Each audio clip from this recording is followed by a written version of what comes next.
네, 우리가 사도행전 13장에 들어와서 선교 사역을 보고 있습니다. 안디옥 교회는 그 안에 선지자와 교사 같은 사람들이 5명이나 있었지요. 그 가운데 성령이 감동을 주시고 이끄셔서 바나바와 사울을 따로 세웠고 그들을 선교사로 파송합니다.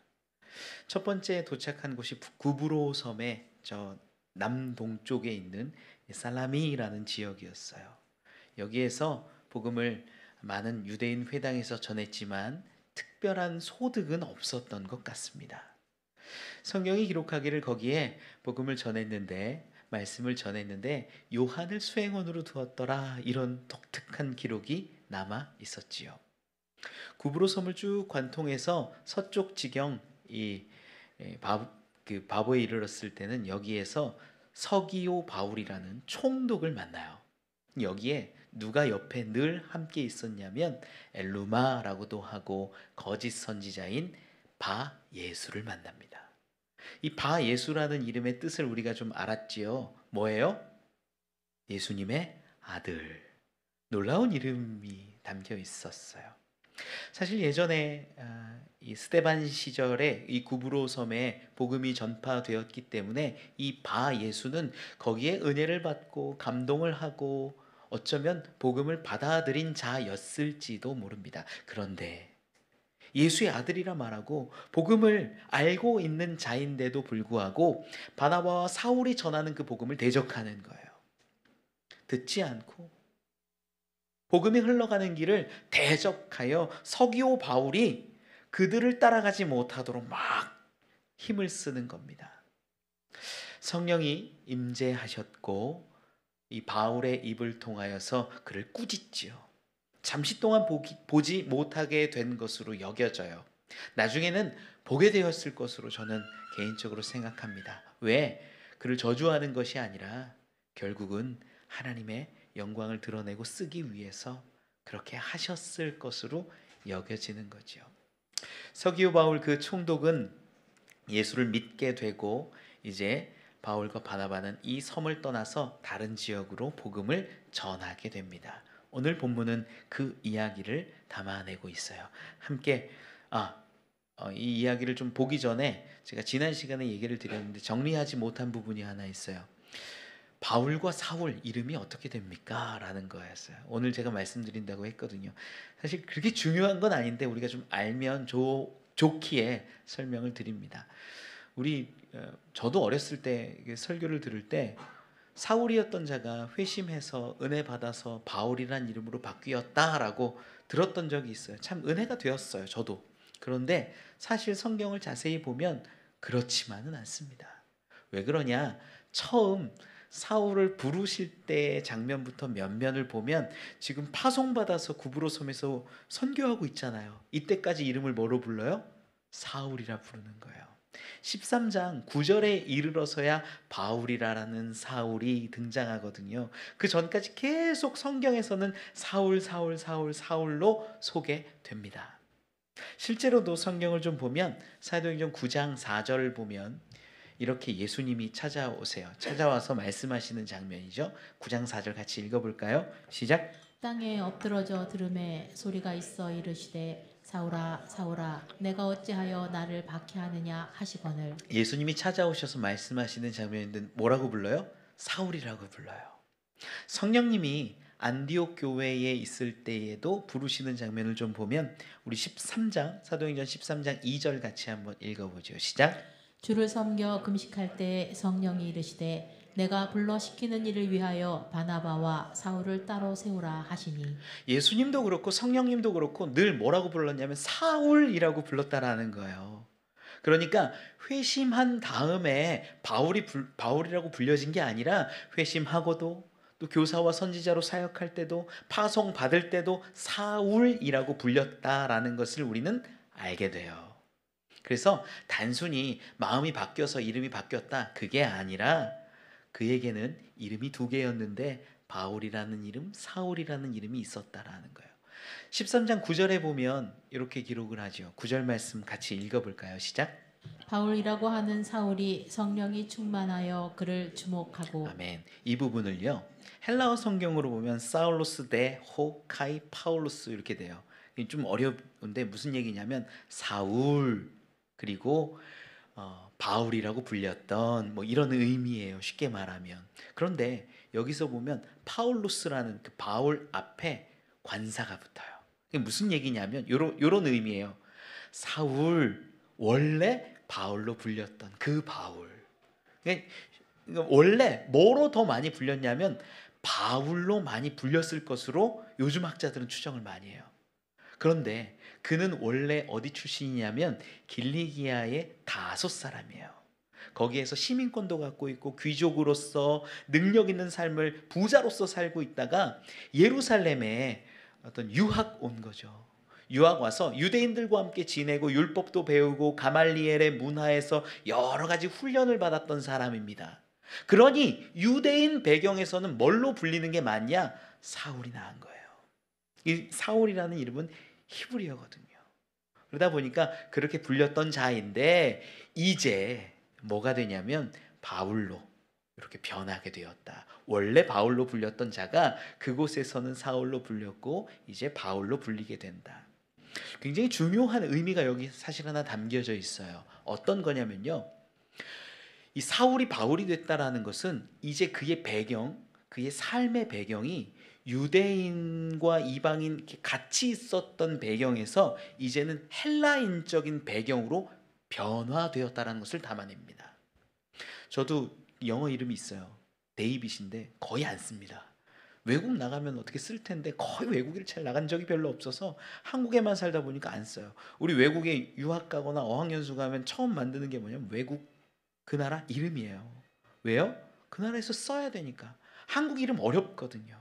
그래서 이 바울도 원래 바울이었는데 사울로 쓰다가 이제 그의 삶이 확장되어서 헬라 문화와 이방인들과 함께하기 때문에 바울이라는 이름으로 썼을 것으로 추정하는 거예요. 자, 그리고 나서 이제 본문을 살펴보죠. 우리 13절 말씀 읽어봅시다. 시작. 바울과 및 동행하는 사람들이 바보에서 배 타고 밤빌리아에 있는 버가에 이르니 요한은 그들에게서 떠나 예루살렘으로 돌아가고 아멘. 아주 중요한 장면이 하나 나와요.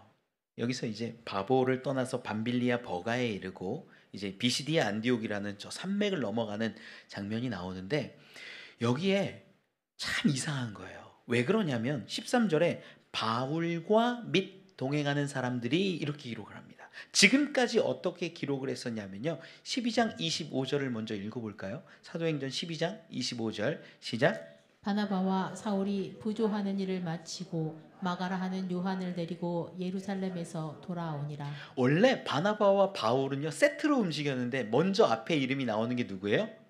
바나바예요, 바나바. 바나바와 바울, 바나바와 사울 이게 세트였어요. 그가 예루살렘에 갔다가 수행원으로 요한을 데리고 다니기 시작하죠. 그가 누구였냐면 골로새서에서도 기록하는데 바나바의 조카예요, 조카. 생질이라고 기록을 하죠.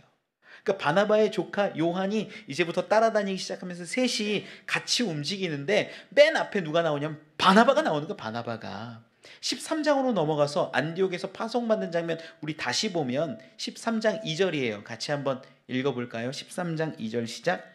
주를 섬겨 금식할 때 성령이 이르시되 내가 불러 시키는 일을 위하여 바나바와 사울을 따로 세우라 하시니. 아멘.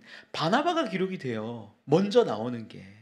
그래서 바나바가요 이 파송과 이 팀의 어떤 리더격인 사람이 됩니다. 충분히 이해가죠. 납득하죠. 그런데 오늘 본문으로 넘어와서 13장 13절은요 바울과 및 동행하는 사람이라고 기록해요. 바나바가 있어요 없어요? 있어요 없어요? 어렵지 않잖아요. 바나바가 없어요. 그럼 바나바가 빠졌을까? 아니요. 바나바 빠지지 않습니다. 13장 쭉 아래 내려와서 43절에 보면요. 이렇게 기록을 해요. 43절 읽어볼까요? 시작. 회당의 모임이 끝난 후에 유대인과 유대교에 입교한 경건한 사람들이 많이 바울과 바나바를 따르니 두 사도가 더불어 말하고 항상 하나님의 은혜 가운데 있으라 권하니라. 아멘. 바나바가 다시 등장하죠. 그러니까 바나바가 딴 데 간 게 아니에요. 바나바가 늘 동행하는 사람들 가운데 있었는데 13장 43절로 가니까 바나바가 앞에 있어요, 뒤에 있어요? 어려워요, 여러분, 이게요. 성경 보는 게. 예. 바나바가 뒤에 있어요. 12장 25절에 13장 2절에 늘 바나바가 앞에 있었고 바나바가 리더였는데 어느 순간에는요, 바울이 앞에 나오고 바울이 리더격이 되더라. 언제부터 바뀌었을까요? 13장 9절입니다. 13장 9절 말씀 같이 읽어볼까요? 다시 시작. 바울이라고 하는 사울이 성령이 충만하여 그를 주목하고. 아멘. 성령의 충만함이 있은 후로부터 이 바나바는 약간 뒤로 빠지고 바울이 리더가 되어서 일을 하는 거예요. 아주 중요한 건요, 바울을 쓰고 바울이 리더가 됐다라는 걸 얘기하는 게 아니에요. 정확하게는 성령이 인도하고 계신다라는 것을 드러내기 위함입니다. 성령이 충만한 그 바울을 쓰셔서 성령에 이끄시고 성령이 역사하셔서 지금 한 걸음 한 걸음 이동해 나가고 있다는 것을 보여주는 거예요. 그래서 바나바 굳이 기록 안 하고 13절에는 바울과 및 동행하는 사람들이 이렇게 정리한 거예요. 그런데 13절을 읽어보면요, 뒷부분에 어떤 기록이 있냐면 요한이 갑자기 떠나가요. 요한은 그들에게서 떠나 예루살렘으로 돌아가고. 참 중요한 대목이에요. 왜 중요하냐고 제가 말씀을 드리냐면, 바나바는요, 기본적으로 바나바는 마음이 여유롭고 넉넉한 사람입니다. 사울과 사도들을 화해시키는 사람이었고 온전하게 하는 사람이었어요. 하나님께 드리는 땅을 팔아서 드리는 어떤 열심도 있고 열정도 있는 사람이고 마음이 넉넉한 사람이 바나바였어요. 그러다 보니까 바나바의 입장에서 사울에게 하나님의 성령이 충만하게 임하는 것들을 보니 사울이 이끌고 사울이 리더십을 발휘하는 것에 대해서 이건 성령의 인도하심이다, 성령의 역사하심이다 라는 것을 인정하니까 뒤로 한 걸음 빠질 수 있는 거예요. 마음도 넓고 성령의 인도하심을 믿고 있기 때문에. 그런데 요한은 좀 다른 거예요. 마가 요한은 삼촌인 바나바가 리더가 돼야 되는데 삼촌인 바나바가 이끌지 않는 거예요. 바울이 더 세상 말로 나대는 것 같아요. 바울이 자꾸 일하는 것 같아요. 바울이 결정하는 것 같아요. 나는 그게 불편한 거예요, 이 요한 입장에서는.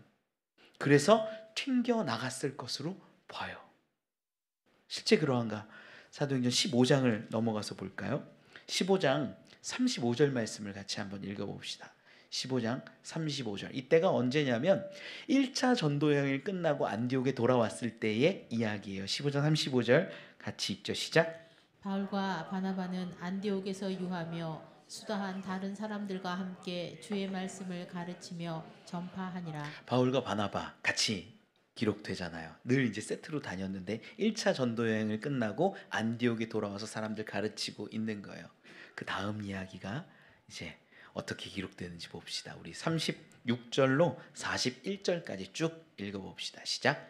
며칠 후에 바울이 바나바더러 말하되 우리가 주의 말씀을 전한 각 성으로 다시 가서 형제들이 어떠한가 방문하자 하고, 바나바는 마가라 하는 요한도 데리고 가고자 하나 바울은 밤빌리아에서 자기들을 떠나 함께 일하러 가지 아니한 자를 데리고 가는 것이 옳지 않다 하여 서로 심히 다투어 피차 갈라서니, 바나바는 마가를 데리고 배 타고 구브로로 가고 바울은 신라를 택한 후에 형제들에게 주의 은혜의 부탁함을 받고 떠나 수리아와 길리기아로 다니며 교회들을 견고하게 하니라. 아멘.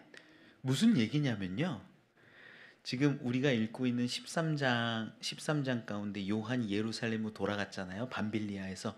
그 이야기를 1차 전도여행이 딱 끝났을 때에 바울과 바나바가 대판 싸웠다는 거예요. 왜 싸웠을까요? 요한이 예루살렘으로 떠나간 것을 두고 싸운 거예요. 바울이 얘기하는 거죠. 야, 우리랑 함께 일하러 가지 아니한 그 요한, 마가 요한, 그와 함께 할 수 없다. 어떻게 2차 전도여행을 우리가 다시 갈 텐데, 있는 사람들 돌아볼 텐데, 성령의 인도하시고 나의 말을 따르지 않고 리더십을 인정하지 않은 요한과 함께 어떻게 일할 수 있냐, 우리를 떠나간 요한과 어떻게 함께 할 수 있냐, 그러면서 같이 못 가겠다 하니까 바나바랑 대판 싸운 거예요. 바나바는 뭐예요? 마가 요한을 데리고 다시 떠나가요. 그러면서 이제 구브로 섬으로 가서 계속 또 바나바는 일을 하지요. 이 바울은 신라를 택하여서 다른 지역으로 이렇게 다니는 이야기가 나와요. 그럼 우리가 알게 되는 거예요. 지금 요한이 처음에 바보에서 밤빌리아로 지나갈 때에 바울이 이런 얘기를 했을 거예요. 지금 성령께서 말씀하시고 깨닫게 하시고 인도하시니 우리가 이렇게 하자. 거기에 대고 요한이 거부하는 거죠. 난 그렇게 갈 수 없다. 난 함께 할 수 없다. 난 무슨 일인지 몰라요. 어떤 일인지는 알 수 없지만 나는 불편하다. 난 함께 할 수 없다. 난 예루살렘으로 돌아가겠다. 꽝 부딪히는 거예요. 여기에서 바울이 권면하지 않았을까요? 함께 가야 하지 않겠냐. 성령이 말씀하시고 우리를 인도하시고 복음을 전하라 하시는데 왜 넌 따로 가려고 하느냐? 말을 안 들어요. 그리고 떠나가 버리는 거예요. 이게 문제가 돼서 나중에 15장에 가서 바나바랑 바울이랑 꽝 싸우는 거예요. 바나바는 마가 요한을 데려가고 싶고 바울은 안 돼. 또 데려가면 또 그러려고, 또 리더십의 권위에 도전하고 말 안 듣고 그러려고 그런 생각을 하는 거죠. 여러분, 여기서 우리가 확인할 수 있는 것이 있어요. 아주 중요한 거예요.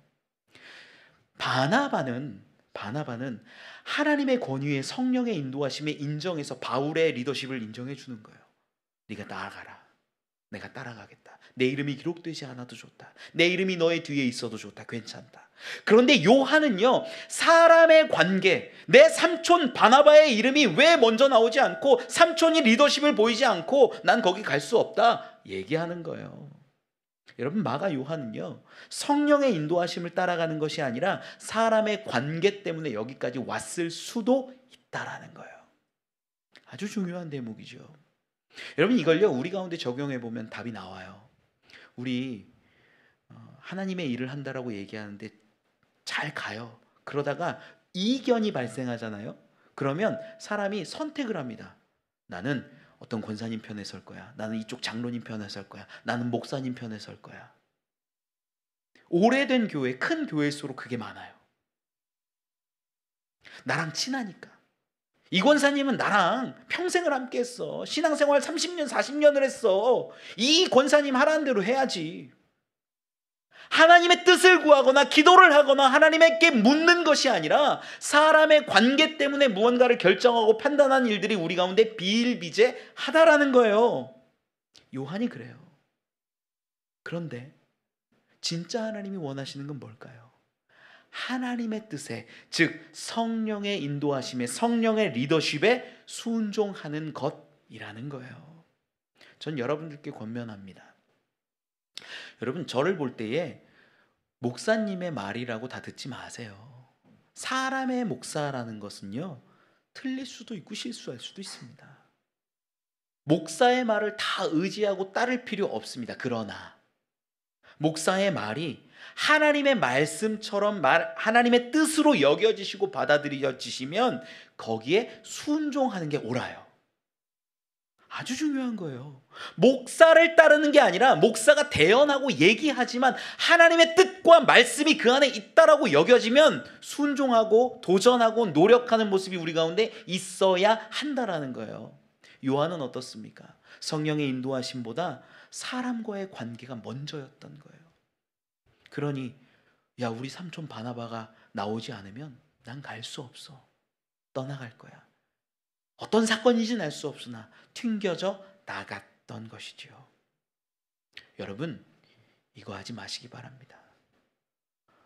파당을 짓고 서로 친한 사람을 만들고 이 사람을 따라가고 저 사람을 따라가고 목사를 따라가고, 아니요. 사람 따르는 것이 아니라 우리는요, 하나님의 말씀을 따르고 성령을 따르는 사람들이에요. 그때 하나 되는 거지, 사람의 말을 따른다고 그것이 온전케 되는 게 결코 아닙니다. 우리 함께하는 교회는요, 분별하여서 지혜로워서 하나님의 뜻을 끝까지 따라가는 자들이 되기를 원합니다. 저보다 성령님을 따르는 분들 되시길 축원합니다. 말씀 돌아와서 이제 좀 살펴보면, 그러면 문제가 좀 남죠. 그럼 마가 요한은 어떻게 됩니까? 아니, 이렇게 성령을 거절하고 성령의 리더십을 따르지 않고 문제를 일으켰던 마가 요한은 그러면 어떻게 됩니까? 그럼에도 불구하고 하나님은 그를 사용하세요. 바나바가 그를 끝까지 놓지 않고, 족하기도 하고 그를 끝까지 붙잡아서 훈련하고 단련하죠. 우리 성경을 좀 볼까요? 디모데후서 4장 11절 말씀 같이 한번 읽어보죠. 시작. 누가만 나와 함께 있느니라. 내가 올 때에 마가를 데리고 오라. 그가 나의 일에 유익하니라. 아멘. 여기서 나오는 마가가 마가 요한이에요. 나의 동역자, 나와 함께하는 자로 이야기를 하죠. 나의 일에 유익하다라고 분명히 말합니다. 우리 빌레몬서 1장 24절도 같이 한번 읽어봅시다. 시작. 또한 나의 동역자 마가, 아리스다고, 데마, 누가가 문안하느니라. 아멘. 여기 나오는 마가가 마가 요한이에요. 그 결론이 어떻게 되냐면, 마가 요한은 자기 막 혈기로 삼촌에 대해서 리더십을 인정 안 한다고 뛰쳐나갔던 것 같은데, 그럼에도 불구하고 바나바가 또 다스리고 성령이 인도하시고 훈련받고 다듬어져서 나중에는 바울과 함께 동역하는 자로 세워지고 하나님의 일을 감당했을 것으로 보이는 거예요. 참 귀하고 아름다운 모습이죠. 자, 말씀 돌아와서 보면 14절 말씀 읽어봅시다. 시작. 그들은 버가에서 더 나아가 비시디아 안디옥에 이르러 안식일에 회당에 들어가 앉으니라. 아멘. 버가에서요, 비시디아 안디옥까지 가는데, 이 버가에서 비시디아 안디옥이 대략 한 200km 정도 돼요. 열흘길 이상 돼요. 여기가 산맥 지역이라 쉽게 넘어가기 힘듭니다. 로마 군사들도 힘들었다고 하고요. 지금 터키의 얄바츠라는 지역인데, 이 지역에 자료들을 좀 보다 보니까 얼마나 교통의 요충지였냐면, 사람들이 굉장히 많이 몰려들었고 5,000명 이상 수용할 수 있는 극장이, 그 당시 2000년 전에 극장이 있었어요. 그 당시에 5,000명 넘는 극장을 수용할 수 있다는 건 엄청 큰 도시예요. 얄바츠가 그런 도시였다는 것을 알고 보면, 그 지역에 수많은 헬라인들이 있을 뿐만 아니라 유대인들도 있었다는 것을 알게 되고, 유대인들이 12명 이상 모이면 기본적으로 뭘 만드냐면 회당을 만듭니다. 공동체를 만들어요. 그래서 우리가 말씀으로 살자, 말씀으로 승리하자, 이런 것들 하는 거예요. 그 회당 가운데 안식일에 바울과 일행들이 들어갔던 거죠. 그곳에서 어떤 일들이 일어나냐? 15절 말씀을 한번 읽어봅시다. 시작. 율법과 선지자의 글을 읽은 후에 회당장들이 사람을 보내어 물어 이르되, 형제들아, 만일 백성을 권할 말이 있거든 말하라 하니. 아멘. 굉장히 중요한 이제 대목이 시작되는데, 15절 16절이 굉장히 중요한데 잘 들으세요. 어떤 거냐면, 회당에 들어갔는데 회당장이 얘기를 하는 거예요. 근데 먼저 성경을 읽어요. 우리가 아는 구약 성경하고 가장 비슷합니다. 여기는 율법과 선지자의 글을 읽었다라고 되어 있는데, 보통 이제 유대인들 기준으로는 타낙이라고 해요. 타낙. 토라와 느빔, 캐투빔 해가지고 구약 성경이라고 그냥 보셔도 돼요. 조금 다르긴 한데, 그냥 구약 성경을 읽었다라고 하는 게 율법과 선지자의 말을 읽었다라는 거예요. 율법은 뭡니까? 우리가 잘 아는 모세오경이에요. 이거 해라, 이거 하지 말아라, 이게 하나님이 기뻐하시는 일이다, 이건 하나님이 가증히 여기시는 일이다. 그리고 이스라엘의 역사가 기본적으로 담겨 있죠. 요게 모세오경이라면, 선지자의 말, 선지서라고 하는 부분은요, 하나님이 이스라엘을 향한 뜨거운 애달는 마음들이 녹아져 있는 게 선지서예요. 너희 왜 그렇게 살아? 좀 온전해져라. 하나님이 기뻐하시는 삶을 살아라. 그게 아니야. 이런 얘기들이 주로 담겨 있는 게 선지서예요. 담겨져 있는 걸 쭉 읽은 거예요. 그런데 회당장이 갑자기 새로운 사람들이 보이는 거예요, 저쪽에. 근데 여기에요, 새로운 사람이 왔다라고 다 드러나는 건 아닙니다. 왜? 이 지역 자체가 꽤 큰 지역이에요. 유대인들도 많아요. 그래서 한두 사람, 서너 사람 왔다고 이 사람이 대단하다, 이 사람이 크다라고 보지 않아요. 그런데 여기에서 회당장이 사람을 보내가지고, 형제들아, 권할 말이 있거든 전하라, 말하라, 이렇게 얘기하는 거예요. 이 부분이 헬라어 문법으로 봐도 명령을 하는 거예요. 야, 와서 권할 말 있으면 말해. 딱 강하게 선포한 거예요. 회당장이. 누구를 부른 거예요? 바울과 바나바를 부른 거죠. 쉽게 말하면. 어떻게 이렇게 명령을 했을까? 저는 이게 너무 신기한 거예요. 그냥 이렇게 부르지 않아요. 일반적으로. 물론 부르는 경우도 왕왕 있습니다. 왜냐하면 지금 비시디 안디옥 지역은 예루살렘에서 굉장히 멉니다. 그래서 이 사람들의 마음은 흔히 말하는 흩어진 유대인, 디아스포라 유대인의 마음을 갖고 있어요. 우리는 언제쯤 고향 갈까? 우리는 언제쯤 고향에 돌아가서 좀 인간답게 살아갈까? 우리 하나님은 언제 우리를 돌이켜 주실까? 우리 하나님은 우리를 언제 불러 주실까? 우리를 살려내실까? 우리 나라는 이스라엘을 언제 회복할까? 이런 마음과 기대를 갖고 있는 사람들이 유대인, 디아스포라 유대인이에요. 그런 마음으로 있는데 보니까 외부인이에요. 바울과 바나바가. 근데 이 사람들을 보니까 왠지 본국에서 온 것 같아. 예루살렘에서 온 것 같아. 맞기도 하죠. 그러다 보니까 야, 우리에게 권할 말이 있으면 좀 말해라. 본국의 이야기를 해주든 하나님이 너희에게 무슨 마음을 주셨든지 우리 그 동족의 이야기, 예루살렘의 이야기 이런 것들 궁금하다. 말하라 얘기하는 거예요. 그런데 성경의 표현 단어가 너무 중요한 것이 권할 말이라고 성경이 기록을 하잖아요. 15절에 만일 백성을 권할 말이 있거든. 권하다라는 요 단어가요. 헬라어로 보면 파라클레시스라는 단어를 쓰는데 이게 뭐냐면 그냥 권면하다, 권하다라는 것도 되는데 위로하다. 이 의미가 있어요. 안위하다, 격려하다. 위로해 주는 거예요. 그러니까 뭘 요구하냐면 회당장이 요구하는 게 바울과 바나바에게 사람 보내서 우리 여기 있는 백성들을 위로해 달라. 여기 있는 사람들을 격려해 달라. 여기 있는 사람들에게 좋은 말을 꼭 해라라고 명령한 거예요. 여러분, 이 파라클레시스가 안위하다, 위로하다 제가 있다고 말씀드렸는데 요 단어랑 우리가 요한복음 14장, 15장에 여러 번 나오는 단어가 있는데 성령님의 별칭이 하나 있어요. 보혜사라는 단어 있어요. 그 보혜사라는 단어가 파라클레토스예요. 어근이 같아요. 뭐냐면 보혜사라는 건 도와주는 사람, 위로해주는 사람, 권면해주는 사람, 이야기해주는 사람, 이런 사람이 보혜사거든요. 그러니까 성령님을 보혜사라고 부르는데 지금 회당장이 바울과 바나바를 불러서 하는 말이 우리를 위로하라, 우리를 안위하라, 우리를 권면하라, 우리에게 무언가 이야기를 하라, 우리에게 힘을 주라, 우리에게 선포하라, 이렇게 시간을 내어줬다는 거예요. 명령했다라는 거예요. 여러분, 이게 너무 신기한 거예요. 저는 어떻게 이런 일이 일어날 수 있을까? 어떻게 하나님이 이렇게 이끌어 가실까? 제가요 15절 말씀을 참 오랫동안 묵상을 했어요. 이게 신기해요. 왜 그러냐면 회당장이요 얘기할 때 내 백성에게 권한 말, 여기 보면 만일 백성을 권할 말, 백성이라는 표현을 쓰는 거예요. 유대인에게 권할 말이라고 해도 돼요. 이스라엘에게 권할 말이라고 해도 돼요. 여기 있는 안디옥에게 권할 말이라고 해도 돼요. 그런데 그런 표현을 쓰는 게 아니라 백성을 권할 말이 있으면 말하라 얘기하는 거예요. 백성에게 권하라. 아마 제 생각에 이건 제 추측입니다. 개인적인 이사야서를 읽지 않았을까.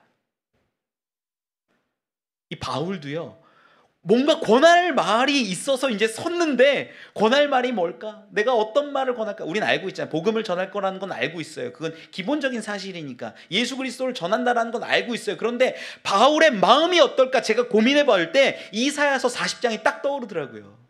이사야서 40장 우리 1절로 5절까지 우리 같이 한번 읽어봅시다. 시작. 너희의 하나님이 이르시되 너희는 위로하라, 내 백성을 위로하라.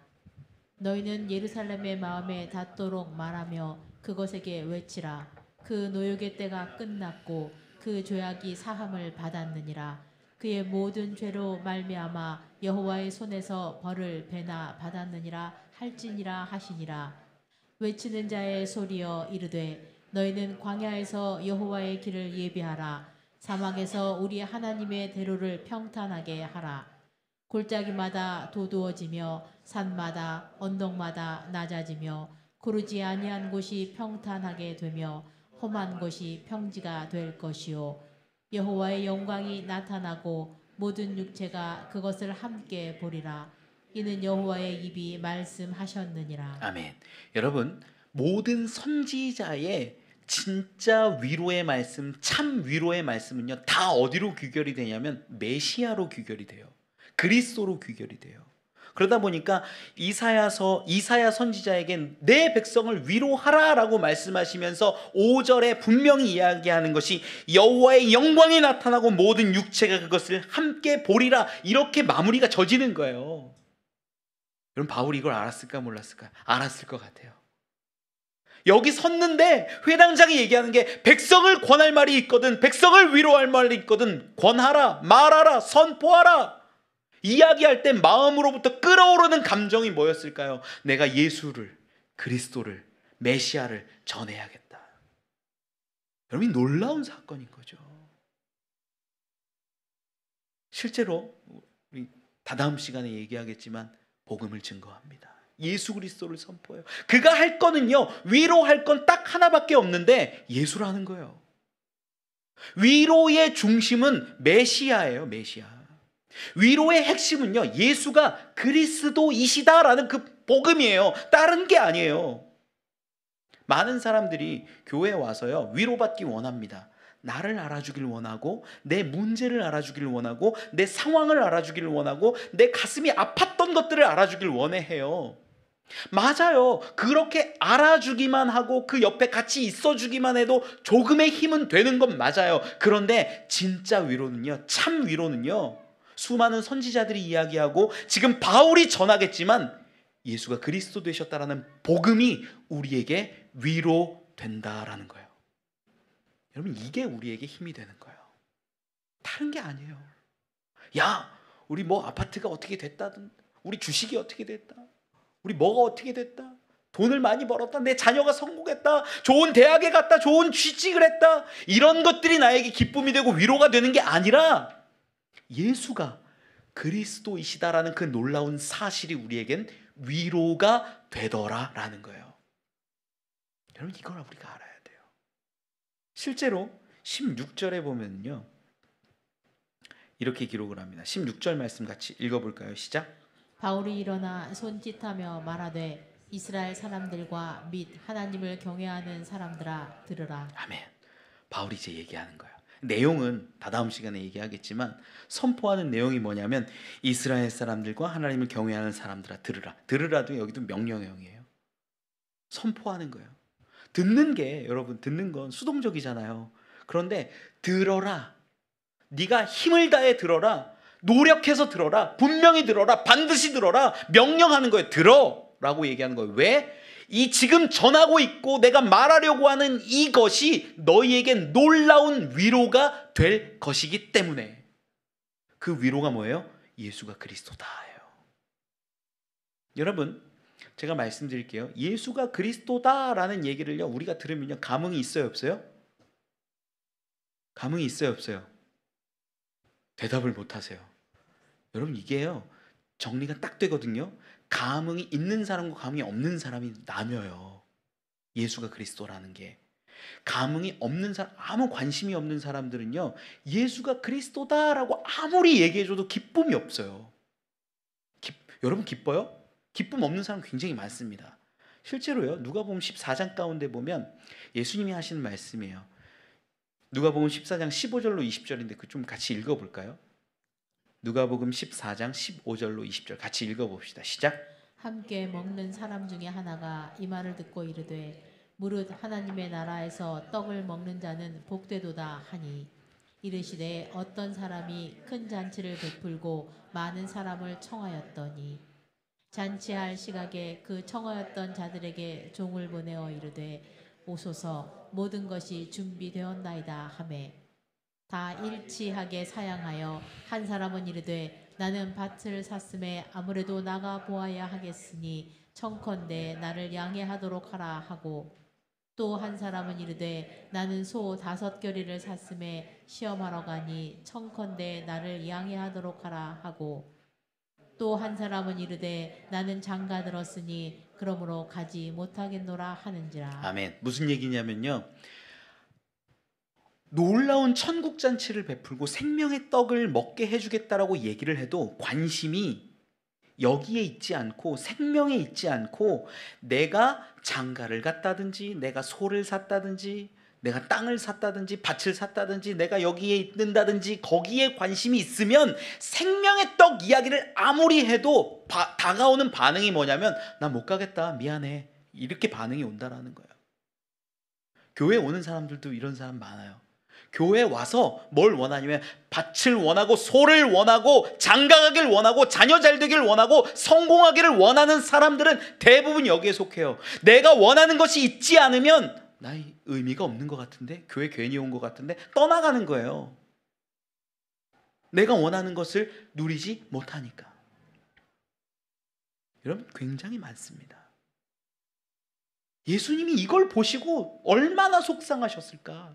근데 여러분 이런 상황 가운데에서도 지금 위로 얘기를 하는 거거든요. 왜 위로받을 수 있냐면요, 위로받는 사람들을요 16절에 두 가지를 얘기했어요. 이스라엘 사람들아 그리고 하나님을 경외하는 사람들.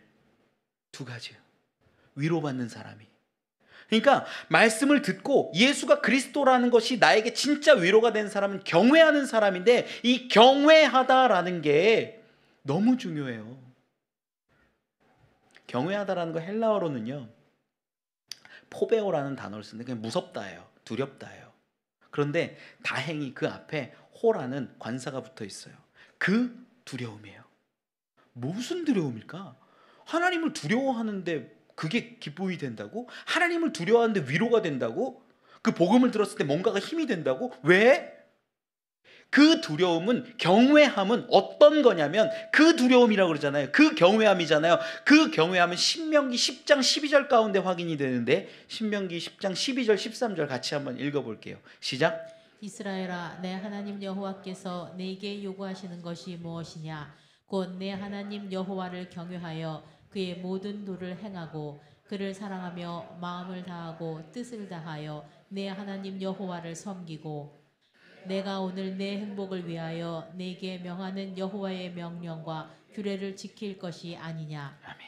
아멘.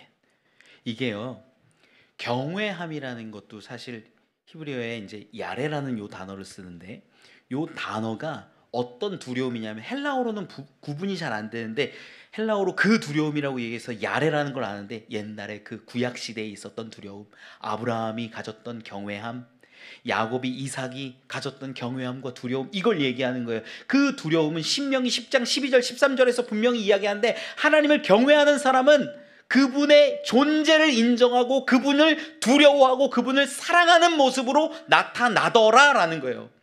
경외가 그냥 단순히 무서워하는 걸 얘기하는 게 아니라 아브라함과 이삭과 야곱과 요셉의 그 경외함은요 하나님이 정말 살아계시는구나, 내가 하나님을 사랑해야 되는구나, 하나님을 두려워해야 되는구나 이걸 아는 두려움과 이걸 아는 경외함이라는 거예요.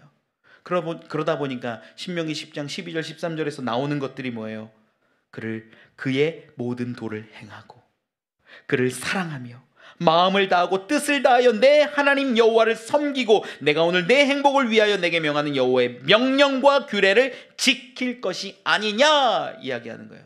그러니까 하나님을 경외하는 사람, 온전히 경외하는 사람은 특징이 있는데 말씀대로 살려고 애쓰고 노력하고 미친 듯이 살아가는 사람들이 하나님을 경외하는 사람이에요. 저는 여러분들이요 하나님을 경외하는 사람들이 되셨으면 좋겠습니다.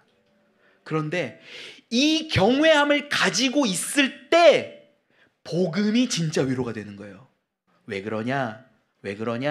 내가 말씀대로 살려고 애를 써요. 규례를 지키고 말씀을 지키고 뭐 11조를 드리고 주일을 성수하려고 하고 하나님 율법대로 살려고 애쓰고 노력합니다. 그런데 늘 실패합니다. 왜 나는 안 될까요? 왜 내 노력으로는 안 될까요? 이러고 있을 그때에 복음이라는 게 빵 선포가 되면 복음이 뭐냐면 너 네 노력으로 안 되지, 네 율법으로 안 되지, 네 행함으로 안 되지. 그때 하나님의 방법, 하나님의 은혜, 하나님의 역사하심, 예수가 우리를 위하여 죽어주셔서 그가 그리스도 메시아가 되셨다라는 것이 우리에게 복음이 되는 거예요. 그러면 그걸 볼 때 우리에게 뭐가 생기는 거예요? 위로가 되는 거예요. 아, 내가 아니네. 내가 노력하고 내가 열심을 내서 하나님을 경외하니까 내 삶으로 하나님을 영광을 돌려드려야겠네라고 이렇게 살아갔는데 그게 늘 실패할 그때에 하나님이 복음, 예수를 우리에게 주셔서 우리를 살려내신 그 놀라운 사건, 그걸 보면 그게 위로가 되는 거예요. 여러분, 저는요, 하나님께서 모든 사람에게 복음을 주셨어요. 모든 사람이 예수 그리스도로 구원함을 받아요. 그런데 이 복음의 기쁨을 누리는 사람은 어떤 사람이냐면 특별히 하나님을 사랑하여서 내 방법으로 열심히 노력해 본 사람이 복음의 은혜를 알아요. 이걸 안 해본 사람은 은혜를 못 누려요. 죄송한데. 값싼 은혜라고 생각해요, 오히려.